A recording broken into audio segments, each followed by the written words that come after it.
Santoso dari SMP Islam Al-Azhar 21 Solo Baru, mahasiswa PPG dalam jabatan kategori 1 tahun 2022 LPTK Universitas Muhammadiyah Purwokerto pada hari Kamis 6 Oktober 2022 pukul 10 sampai 11.20 melaksanakan praktik pembelajaran di kelas 8C dengan materi menyusun teks persuasi untuk keperluan UKIN PPG.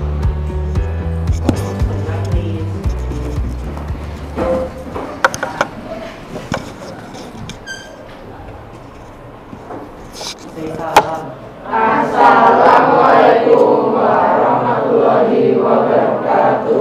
Waalaikumsalam warahmatullahi wabarakatuh. Silakan duduk kembali. Alhamdulillahirabbil alamin. Allahumma sholli ala Muhammad wa ala alihi washabihi ajmain. Nah, untuk anak-anak kelas 8C, alhamdulillah kita berjumpa kembali dalam pelajaran bahasa Indonesia pada hari ini. Nah, silakan untuk mengawali kita berdoa terlebih dahulu dipimpin oleh ketua kelasnya. Minasyaitonirrajim. Bismillahirrahmanirrahim. Rabbi zidni ilma warzuqni fahma. Amin. Kita lihat presensinya. Kelas 8C yang hadir bilang hadir. Anggistavia, hadir. Angelika, Raraihan, Asyahra, hadir. Aurelia Dina, hadir. Aila, hadir. Kaspian, hadir. Citra Hayi, hadir. Diandra, hadir. Emily, Evan, hadir. Fulvian, Gladys, Inang, Jasmine, Jihan, Hansa, Mahar, Mona, Muhammad Rafa, Rasya, Naufalhana, Naufal Altar Fareli, Novita, Radit, Rahmat, Aira, Syira. Syira gak masuk ya? Izin atau sakit? Izin. Agian? Bima. Oke, alhamdulillah masuk semua kecuali satu, Syira hari ini izin. Baik, terus ingat pandemi COVID-19 belum berakhir. Jadi kalian masih memakai masker. Pak Guru di depan mohon izin tidak memakai masker karena biar suara Pak Guru jelas ya, biar ketika mengajar juga bisa tersampaikan dengan baik. Kemudian juga masih tetap jaga jarak. Nanti ketika diskusi juga jangan terlalu merapat, dan nanti kalau ada yang merasa sakit, pusing, batuk, nanti bisa izin keluar gitu. Kemudian nanti kalau tangannya kotor dan lain sebagainya, nanti setelah pelajaran jangan lupa untuk cuci tangan pakai sabun di wastafel yang sudah ada di depan kelas kalian. Nih, adakah sampah di sekitar kita? Cek, ada sampah nggak? Atau benda-benda yang tidak kita pakai untuk pelajaran? Coba lihat kiri, kanan, depan, belakang. Ada sampah tidak? Ini ada bundar besar, ini apa ini? Ayo diambil. Ya, silakan. Sesuatu yang bukan untuk kita untuk belajar, silakan diambil, ditempatkan. Kalau sampah dibuang di tempat sampah, kalau barang lain tempatkan sesuai tempatnya ya. Taruh depan atau belakang? Belakang dulu. Kalau kelas kita itu ada sampah, akibatnya apa? Yang bisa jawab? Silakan. Mas Bima. Tidak nyaman buat belajar. Tidak nyaman buat belajar. Betul. Oke. Selain tidak nyaman buat belajar, kalau kelas kita banyak sampah, akibatnya apa? Apa? Iya, silakan. Menjadi sarang penyakit. Menjadi sarang penyakit. Mahar, benar sekali ya. Selain nggak nyaman, kalau banyak sampah itu bisa menjadi sarang penyakit. Sering mengajak orang, ayo buang sampah di tempatnya, itu tanamannya disirami, gitu. Kemudian, ayo kalau mencuci tangan dengan bersih. Kalau pakai masker yang benar, begitu. Mengapa kira-kira? Nah, ini ada dalam Al-Quran, surat Al-Mudathir ayat 1 sampai 2. Mas Pufian bisa dibaca ya, yang keras. Hai orang-orang yang berkemul atau berselimut, bangunlah lalu berilah peringatan. Jadi mengapa kita itu harus sering mengingatkan orang lain, mengingatkan diri sendiri juga orang lain. Kalian juga begitu, kalau ada temennya buang sampah sembarangan, kita ingatkan, karena memang kita diperintah oleh Allah ini. Nah, apa yang akan kita pelajari pada hari ini? Ini adalah kompetensi dasar yang akan kita pelajari. Yang pertama itu menelaah struktur dan kebahasaan. Ini sudah kemarin. Yang kedua adalah menyajikan teks persuasi. Ya. Nah, tujuannya ini. Nah, coba dibaca, Mbak Jihan. Tujuan pembelajaran hari ini apa? Peserta didik dapat menyusun kerangka teks persuasi sesuai dengan struktur. Peserta didik dapat menyusun teks persuasi sesuai dengan kaidah kebahasaan. Iya, ada dua tujuan kita belajar hari ini. Yang pertama adalah bisa menyusun kerangka teks persuasi. Yang kedua, bisa menyusun teks persuasi. Dari kerangka kita kembangkan menjadi teks persuasi yang lengkap. Kalau kita bicara tentang sampah di sekolah, ya, kita pasti akan diingatkan untuk membuang sampah di tempatnya. Nah, itulah pentingnya kita belajar teks persuasi. Jadi kita melihat suatu isu atau masalah di sekolah kita, kemudian kita mengajak untuk membuat solusi, mencari solusi dan mempraktekannya. Oh, ada sampah nih di sekolah kita ajak teman-teman kita untuk membersihkan. Oh, ini tanamannya mati nih, ya, di sekolah kita ajak teman-teman kita untuk menyirami. Nah, itulah arti pentingnya kita belajar materi teks persuasi. Jadi kita bisa mengajak orang lain untuk melakukan sesuatu atas masalah yang kita pandang untuk dicarikan solusinya. Yang pertama nanti kita akan buat kelompok, kalian buat kelompok 4-5 orang. Kemudian berkelompok diskusi menyusun teks persuasi. Kemudian setelah selesai diskusinya, presentasi berkelompok. Jadi nanti membuat PowerPoint dari PPT atau Canva boleh. Kemudian nanti kelompok lain memberi tanggapan atau pertanyaan. Dan yang terakhir nanti kita menyimpulkan materi apa yang sudah kita pelajari. Kemarin materi terakhir apa kita? Masih ingat gak? Teks persuasi, tetapi kemarin subbabnya apa? Hah? Struktur. Yang jawab tadi siapa? Mahar. Struktur, ya. Coba. Sudah ada strukturnya, kemarin sudah kita pelajari. Ada berapa, Pak Mahar? Ada 4. Ada 4 ya, ingat-ingat ada 4. Apa aja?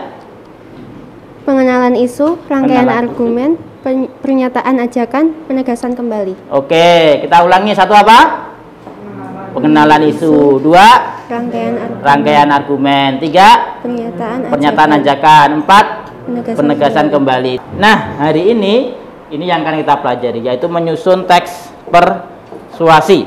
Nah, untuk itu silakan diperhatikan video berikut. Ada video edukasi buang sampah pada tempatnya. Silakan diperhatikan, nanti Pak Guru akan memberikan pertanyaan tentang isi videonya.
Baik.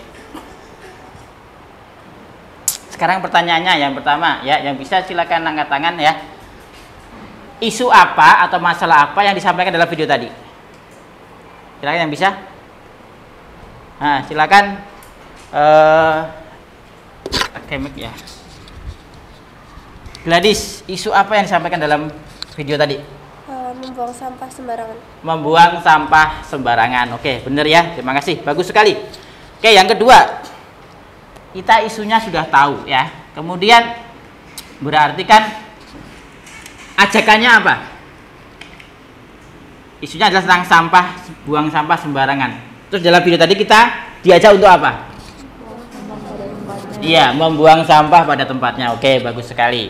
Nah, terus argumennya tadi ada beberapa. Mengapa kita harus buang sampah di tempatnya? Ada berapa tadi? Ada 4. Oke, sebutkan. 1. Coba, satu-satu. Yuk, coba. Apa? Menjaga kebersihan. Menjaga kebersihan. Mencegah banjir. Mencegah banjir. Nah, nanti silakan membuat teks persuasi dengan langkah-langkah apa yang perlu kita lakukan untuk membuat teks persuasi. Yang pertama apa? Menentukan isu atau masalah. Tadi kan isunya adalah sampah. Pertama menentukan isu. Yang kedua menentukan rangkaian argumen juga bisa. Argumennya apa saja. Yang ketiga menentukan ajakan. Jadi ajakan dulu boleh, argumen dulu juga boleh. Ada isu, ada argumen, ada ajakan. Ya sudah benar kan? Baru setelah itu silakan melakukan penyelidikan. Maksudnya penyelidikan itu apa? Cari di internet, di buku paket, di ensiklopedia. Oh, kalau sampah itu kira-kira manfaatnya apa kalau kita buang sampah apa di tempatnya? Cari di internet. Atau nanti kalau kita mengajak orang untuk mendaur ulang sampah, itu manfaatnya apa saja? Cari di internet juga ada insya Allah, atau di buku paket atau di ensiklopedia. Atau ketika kita membuat kompos, ya manfaatnya apa saja, ya nanti bisa dicari di buku atau di internet. Nah setelah itu membuat kerangka, kemudian kerangka dikembangkan menjadi teks persuasi. Ini dikerjakan secara kelompok. Baik, sekarang buat kelompok 4-5 orang, ya sesuai dengan yang kemarin. Kemudian nanti silakan diskusi. Nanti kalau ada yang nggak paham tanya ke Pak Guru. Oke, silakan membuat kelompok. Silakan boleh berdekatan mejanya atau melingkar, tapi tetap jaga jarak ya, tetap protokol kesehatan. Silakan. Setelah ini berdiskusi, buat materinya, teksnya, dan buat PowerPoint-nya.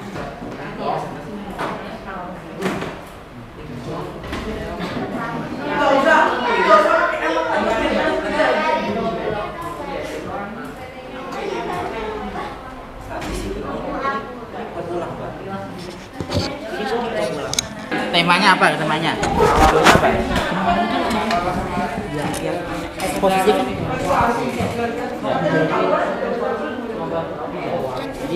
Ini kan tentang kesadaran lalu lintas ya. Nah, kalau nanti kesadaran lalu lintas sudah dapat isunya itu, argumennya apa? Jadi apa sih manfaat kita itu kalau sadar lalu lintas? Mungkin 2 atau 3 paragraf. Paragraf terakhir kamu tambahin ajakan ya. Jadi mari kita misalkan mematuhi tata tertib lalu lintas. Itu sudah termasuk ajakan. Sudah jadi menjadi sebuah teks persuasi. Tinggal dikembangkan aja ini. Oke. Ini bagus hilang.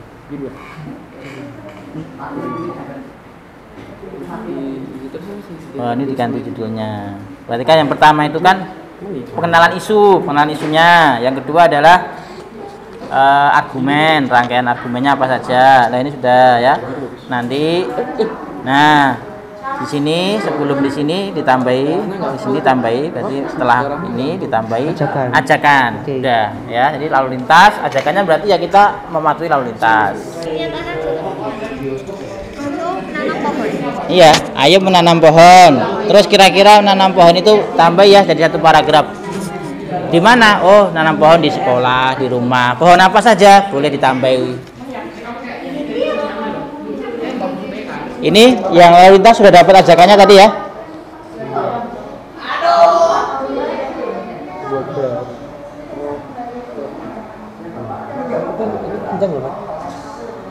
Oh, bagus sekali nih. Ini pakainya pakai apa Mas? Canva? Iya, Pak. Bisa ya, bisa apa namanya? Berbarengan. Terkoneksi gitu ya? Iya, bisa.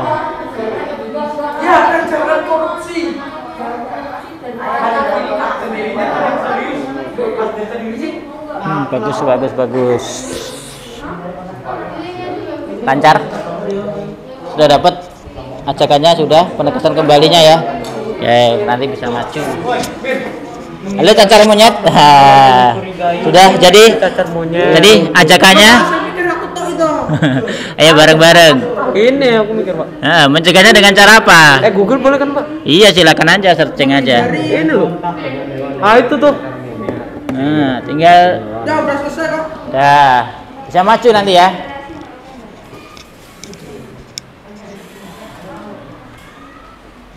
Nah, nanti ketika ada yang maju ya, tolong buat pertanyaan atau tanggapan ya.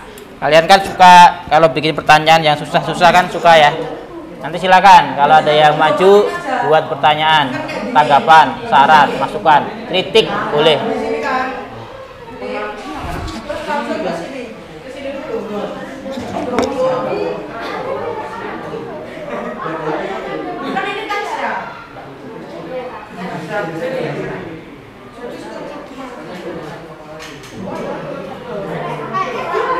Ya.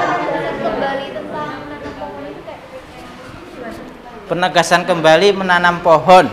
Nah, jadi seperti simpulan dari isu yang kamu sampaikan, masalah yang kamu sampaikan. Kalau pohon dapat menyelamatkan bumi? Bisa, ya. Pohon dapat menyelamatkan bumi dengan semakin banyaknya yang ditebang atau peralihan hutan menjadi perumahan, menjadi perusahaan, industri, mengakibatkan pohon semakin sedikit. Oleh karena itu kita perlu melestarikan dengan menanam pohon. Sudah bisa penegasan kembali. No plastik, oh, bagus ya. Maju pertama nanti. Bisa. Oke, kira-kira 5 menit lagi bisa. Bisa.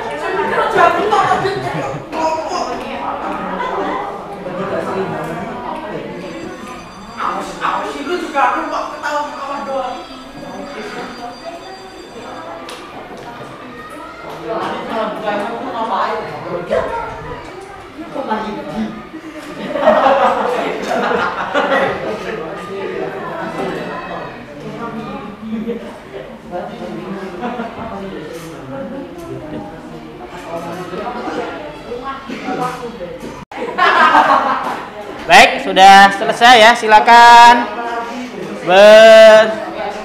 berduduknya, silakan menghadap ke depan. Ya, dirapikan sekalian untuk meja kursinya, biar nanti ketika presentasi bisa mendengarkan dengan baik. Oke, silakan duduk di kursi masing-masing, kemudian dirapikan meja kursinya dulu ya, sebelum kita presentasi. Yuk.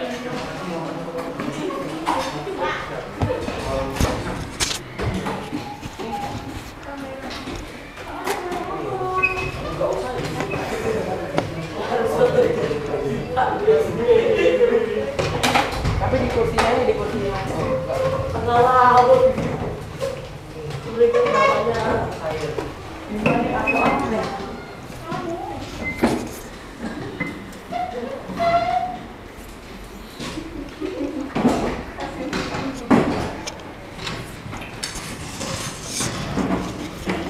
Oke, sudah rapi, sudah duduknya masing-masing. Nah, nanti kalau ada kelompok yang maju presentasi, silakan nanti kelompok lain buat pertanyaan ya, atau masukan. Kritik pun juga boleh ya. Nanti yang aktif bertanya ataupun aktif presentasi akan Pak Guru tambahkan nilai keaktifannya. Kelompok global warming dulu. Oke, silakan. Yang mau silakan kelompok global warming, diambil alih Apple TV-nya, kemudian dipresentasikan hasil diskusi tentang global warming atau pemanasan global. Silakan maju. Ya tadi sudah katanya. Ada yang mau ngasih 3 sesi. Nggak apa-apa, yang ini aja. Seadanya aja apa?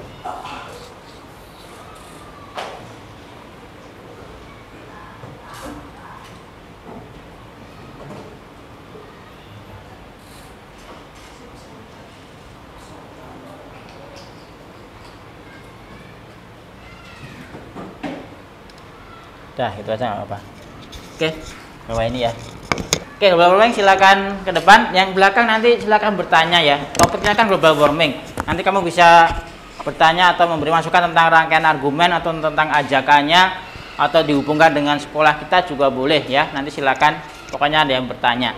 Cuma 2 orang ini yang presentasi. Oke, boleh, silakan ya.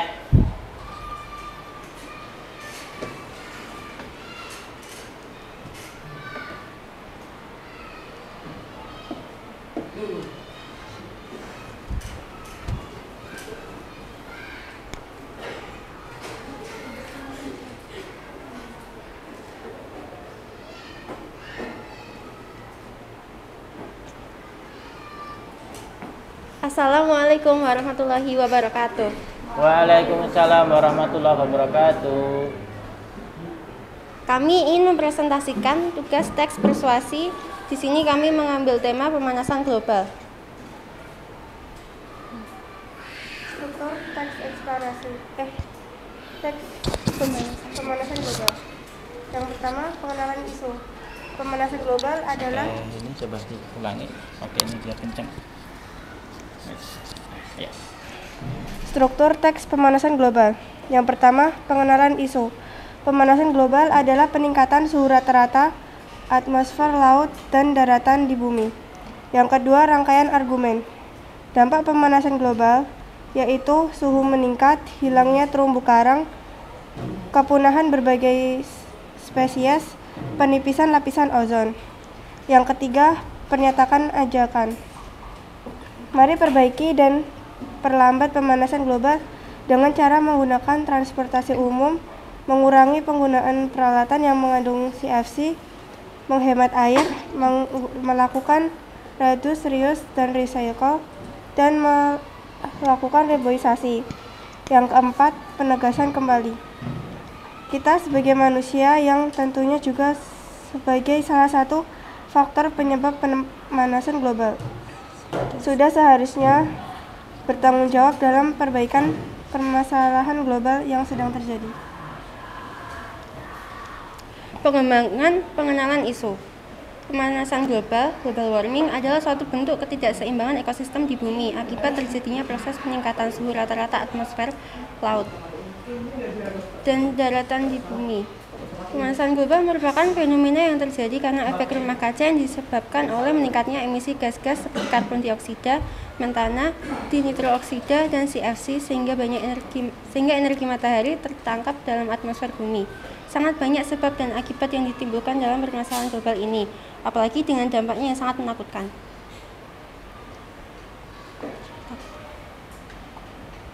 Pengembangan pernyataan ajakan. Pemanasan global merupakan permasalahan yang menjadi sorotan utama di dunia. Dengan kesadaran diri sendiri yang diimbangi dengan aksi nyata, maka kita sudah turut ikut memperlambat terjadinya dampak pemanasan global agar bumi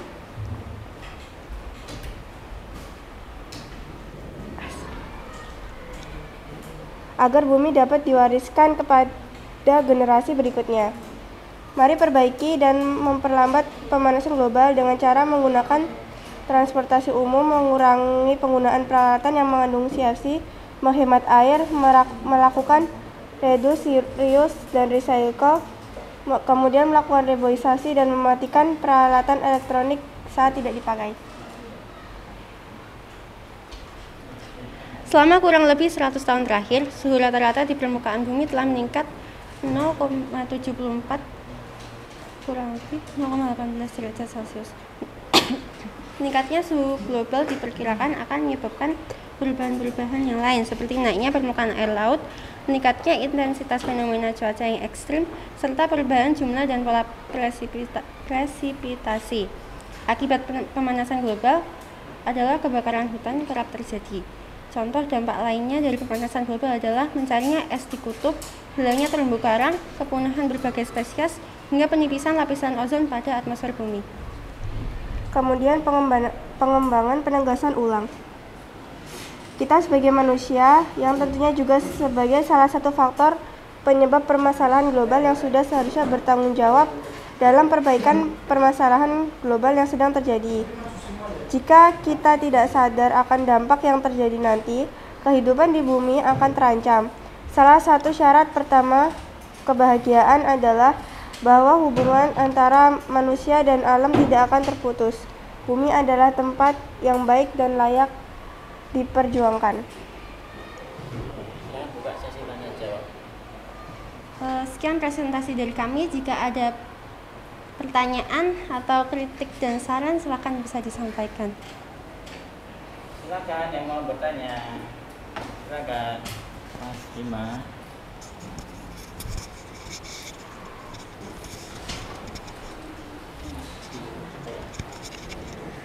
Apa yang bisa dilakukan untuk mengurangi dampak pemanasan global di lingkungan sekolah?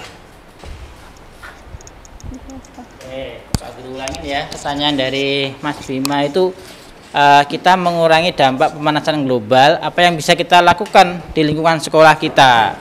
Silakan.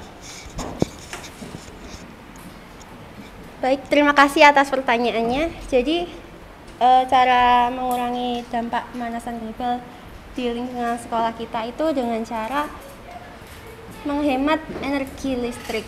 Listrik ya. Setelah itu menanam tanaman. Menanam tanaman ya.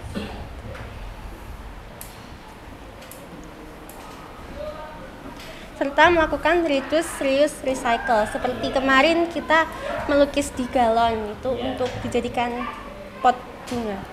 Ya, oke. Begitu Mas Bima. Ya. Pertanyaan yang lain? Boleh? Ada lagi pertanyaan atau sarannya? Oke, silakan YouTube.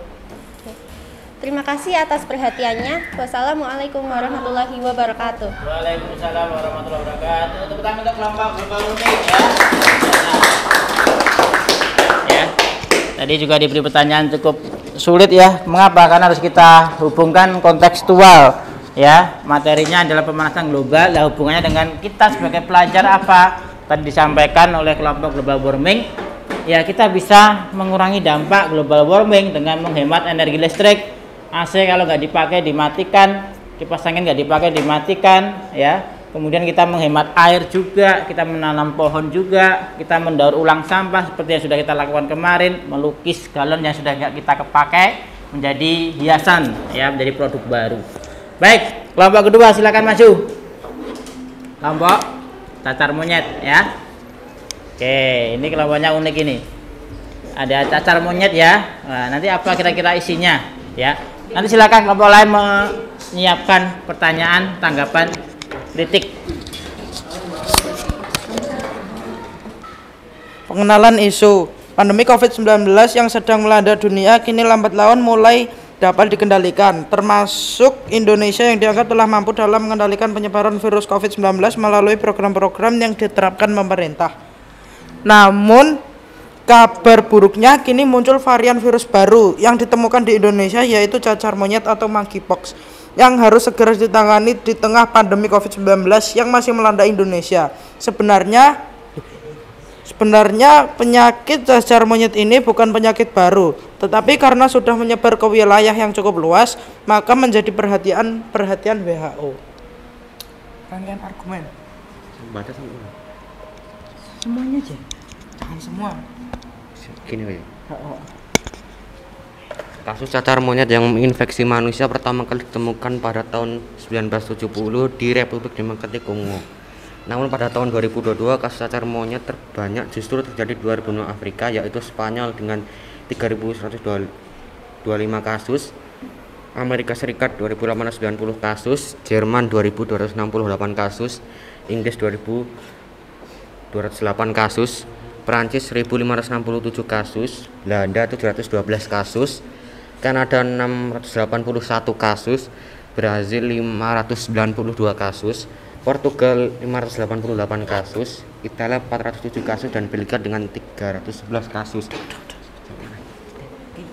Kalimat ajakan. Mari kita mencegah penyebaran cacar monyet dengan cara menghindari kontak dengan hewan yang terinfeksi cacar monyet, menghindari konsumsi daging hewan liar, dan merawat dan mengisolasi penderita cacar monyet. Penegasan ulang. Meskipun kasus paparan virus ini masih tergolong baru dan rendah di Indonesia, namun kita tidak dapat meremehkannya, mengingat virus tersebut dapat menular serta memiliki dampak gejala yang signifikan. Hal tersebut dapat dilihat dari kasus di luar negeri yang dapat merenggut nyawa pasien yang terpapar virus cacar monyet. Oleh karena itu, kita harus tetap waspada dengan menjaga kebersihan diri dan lingkungan serta selalu taat dengan himbauan pemerintah. Ini adalah teks persuasi dari Cacar Monyet. Oke, bisa dibaca sendiri ya. Oke, sesi pertanyaan, ada yang mau ditanyakan?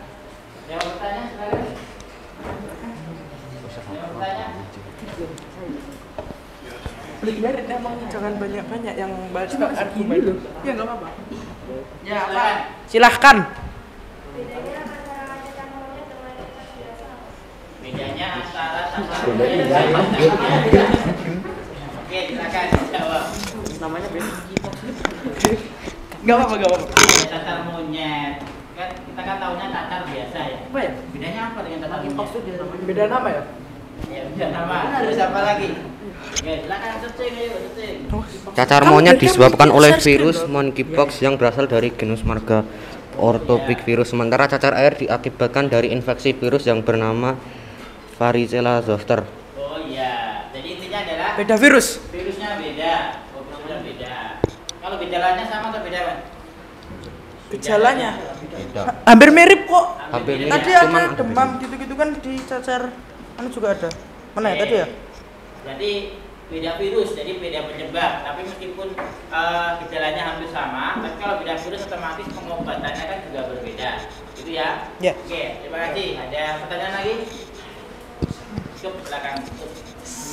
Terima kasih atas perhatiannya. Wassalamualaikum warahmatullahi wabarakatuh. Waalaikumsalam warahmatullahi wabarakatuh. Untuk kelompok cacar monyet ya.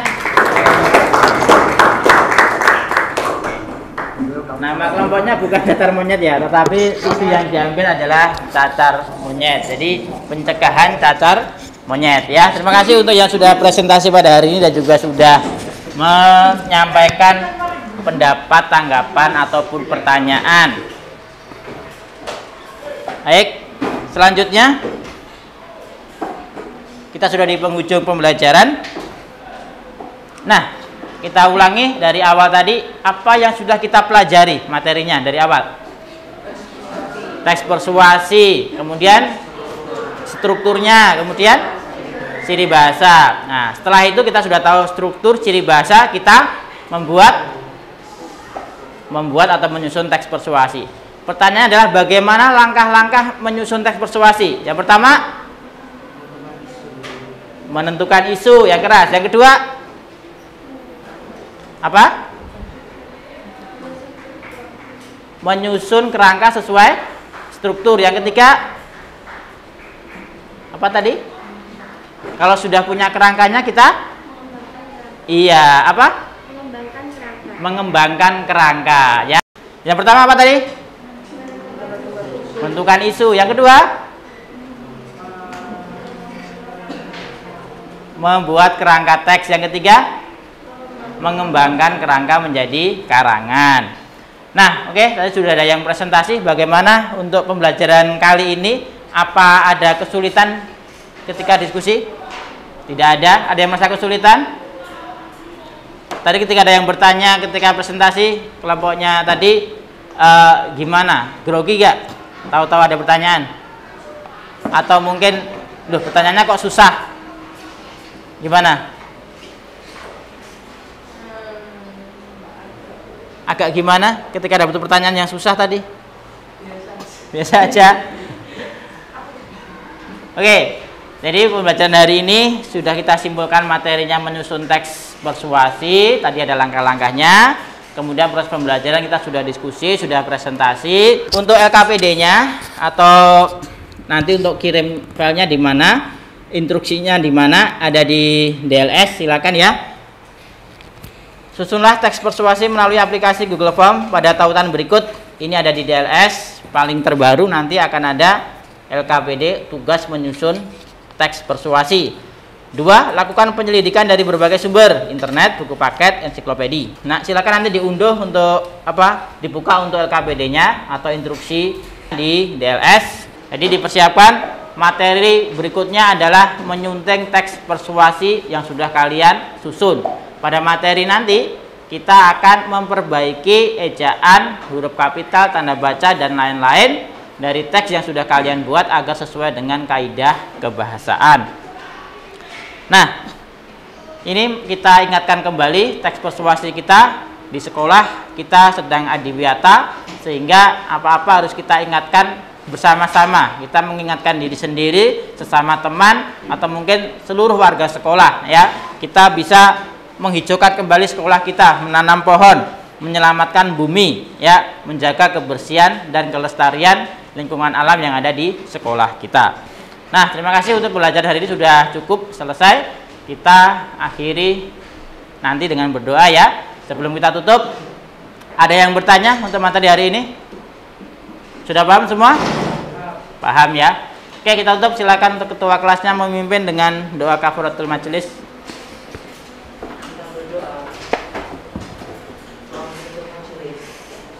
Subhanakallahumma wa bihamdika astaghfiruka wa atubu ilaik. Terima kasih, kita akhiri. Wassalamualaikum warahmatullahi wabarakatuh.